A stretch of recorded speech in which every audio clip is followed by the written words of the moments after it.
Varicose వ్యాధితో బాధపడుతున్నారంట. తక్కువ ఖర్చుతో ట్రీట్మెంట్ కావాలి అనుకుంటే ఎవిస్ హాస్పిటల్ని సంప్రదించండి.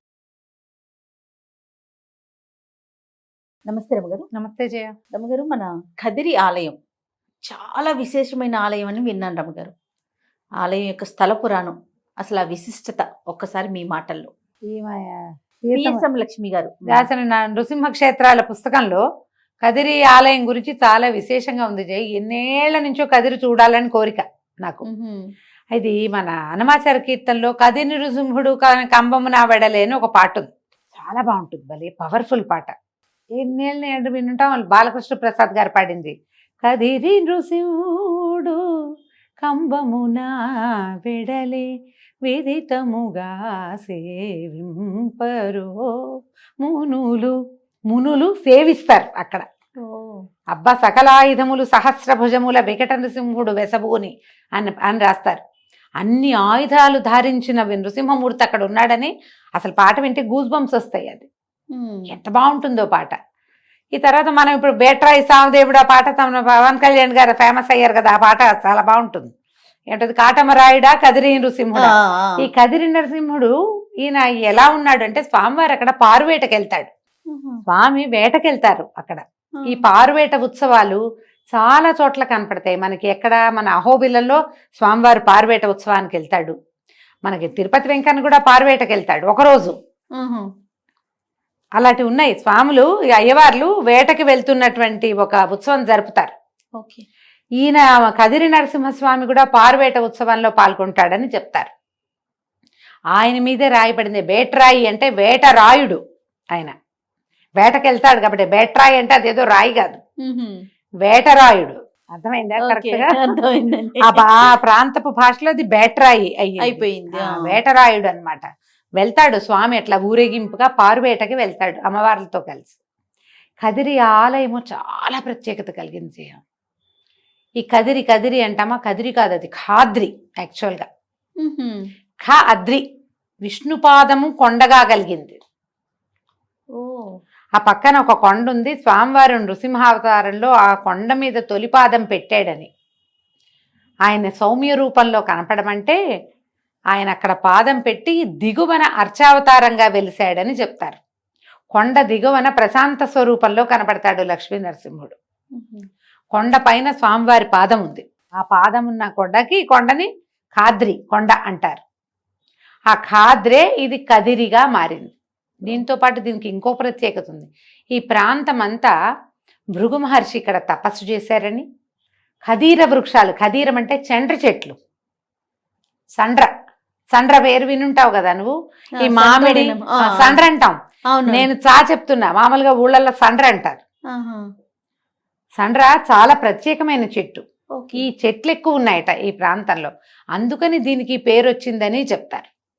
అయితే ఈ 12వ శతాబ్దంలో ఒక రైతుకి, ఇంచుమించుగా ఆ ప్రాంతానికి చెందిన ఒకరికి, నేను చెట్టు కింద ఉన్నాను, నన్ను బయటికి తీసి అర్చించమని స్వామివారు ఆదేశిస్తే, ఆ చెట్టు కింద, సండ్ర చెట్టు కింద తవ్వితే ఆయన దొరికాడట, నరసింహస్వరూపం.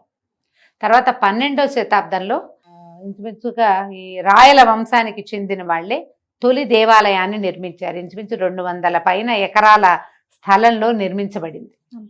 చాలా పెద్దది. భృగు మహర్షికి 3 విగ్రహాలు లభించాయని చెప్తారు. చాలా వసంతరాయలు, వసంత వల్లభుడు అలాంటి పేర్లతో ఉన్నటువంటి 3 దేవుళ్ళు ఇక్కడ ఉన్నారన్నమాట. నరసింహస్వామి చాలా విశేషమైన స్వరూపంలో దర్శనమిస్తారు. ఈ కొండకు వెళ్తారు. అక్కడ పక్కన అమృతవల్లి తయారు, అమ్మవారి అమృతవల్లి స్వరూపంలో ఉంటుంది. ఇక్కడట పూర్వం ఒక దుర్గా ఆలయం ఉండేదట. తర్వాత కాలంలో ఆ ఆలయాన్నే అమ్మవారికి ఉపాలయంగా చేశారని చెప్తారు. వేణుగోపాలస్వామి, వరదరాజస్వామి సన్నిధులు ఉన్నాయి. తర్వాత రంగమండపం అని, వసంత మండపం అని, పెద్ద పెద్ద మండపాలు, విశాలమైనది, చాలా పెద్ద ప్రాంగణం, చుట్టూతా బ్రహ్మాండమైన ప్రాకారాలు. ఎంత ప్రత్యేకంగా కనపడుతుందో ఈ కదిరి. స్వామివారికి ఎదురుగుండా ఉన్న స్తంభాలలో ఒక స్తంభం మీద సంతాన వేణుగోపాల స్వామి ఉన్నాడట. ఆ సంతాన వేణుగోపాల స్వామిని అర్చిస్తే మామూలుగా మనకి సంతానానికి వేణుగోపాల మంత్రమే చెప్తారు.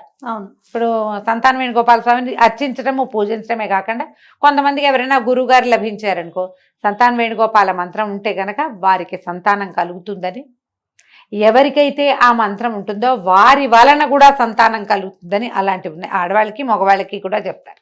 సంతానం ప్రాబ్లం ఉండదు. ఇది వరకు అంటే మనకి ఇప్పుడు 1-2 కంటున్నాను జయ. పాత రోజుల్లో పద్ధతి అది ఉండేది కాదు కదా. చాలా మంది సంతానం ఉండేవాళ్ళు. ఉన్నవాళ్ళంతా వారి వృత్తుల్లో ఏ వృత్తి ఉందో ఆ ఇంట్లో దాన్ని ముందుకు తీసుకెళ్లేవాళ్ళు.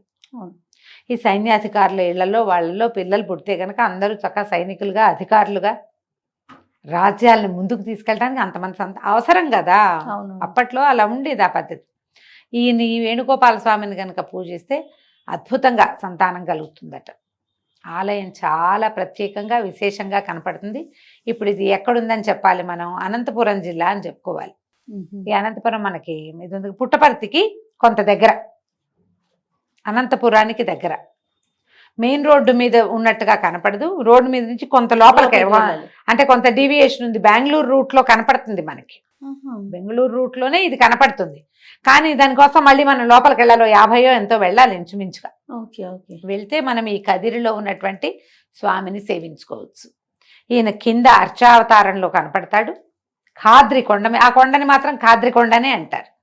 ఊరు ఖాద్రి మీద నుంచి కదిరిగా మారింది, కానీ ఆ కొండ మీద ఉన్న స్వామివారు మాత్రం ఖాద్రిగా, ఆ కొండగా ఖాద్రి కొండే, ఖాద్రి నరసింహుడే ఆయన. ఎంతో విశేషంగా కనపడుతుంది. అప్పటి పాతకాలపు 12వ శతాబ్దం తాలూకు కట్టుబళ్ళు అవి కనిపిస్తాయి. తర్వాత ఏమో ఇటీవల కాలంలో మళ్ళీ ఇంకా కొంచెంగా డెవలప్ చేశారు. అమ్మవారు అమృతవల్లి తాయారుగా లక్ష్మీదేవి ఇక్కడ దర్శనమిస్తుంది.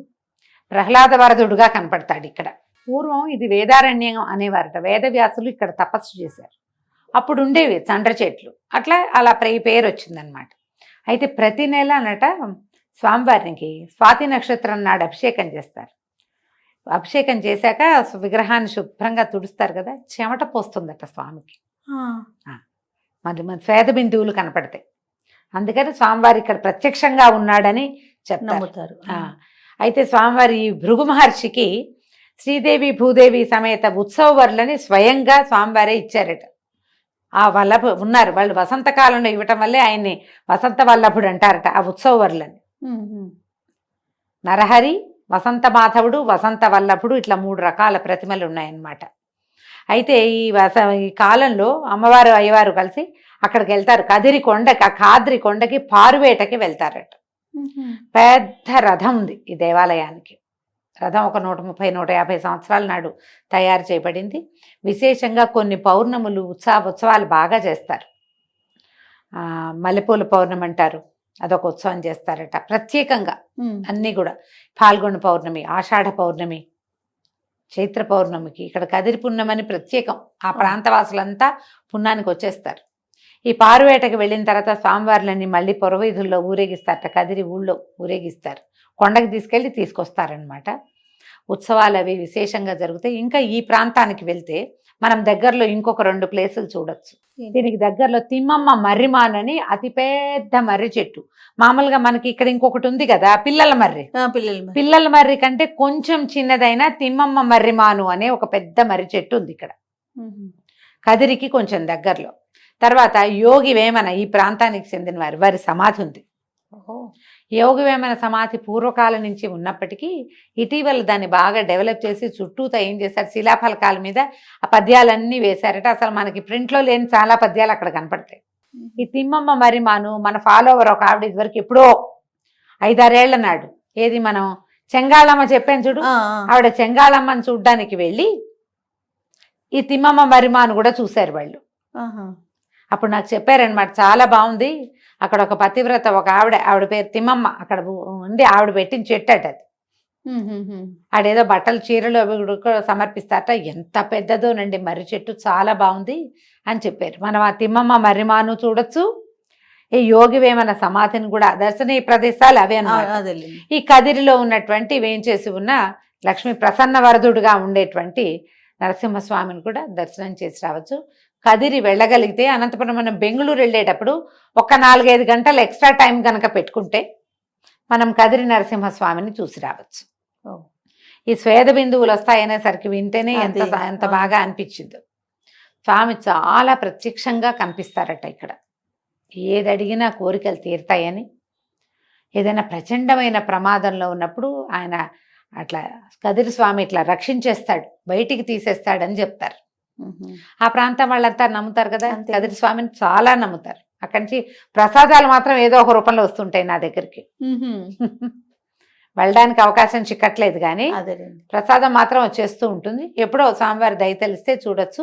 లక్ష్మి గారు రాసిన పుస్తకం ఆధారంగానే నేను ఈ విషయం చెప్పాను. అవును. నాకైతే ఇంకా నెట్లో చదివింది చాలా పాత ఫ్రెండ్ ఒక క్లాస్మేట్ ఒక అతను ఈ ప్రాంతంలో ఉండేవాడు. అతను కూడా నాకు ఈ విషయం చెప్పాడనమాట. ఈ అయ్యవారికి చెమట బిందువులు వస్తాయని అతనే చెప్పాడు నాకు.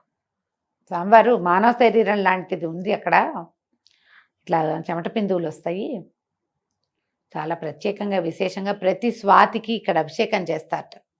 ఈ మామూలుగా స్వాతి నక్షత్రం నరసింహస్వామి నక్షత్రం అని చెప్తారు. అన్ని చోట్ల నృసింహాలయాల్లో స్వాతి విశేషంగా జరుగుతుంది. ఆ జరిగిన తర్వాత జరిగేది ఇది, ఈ విశేషం అన్నమాట.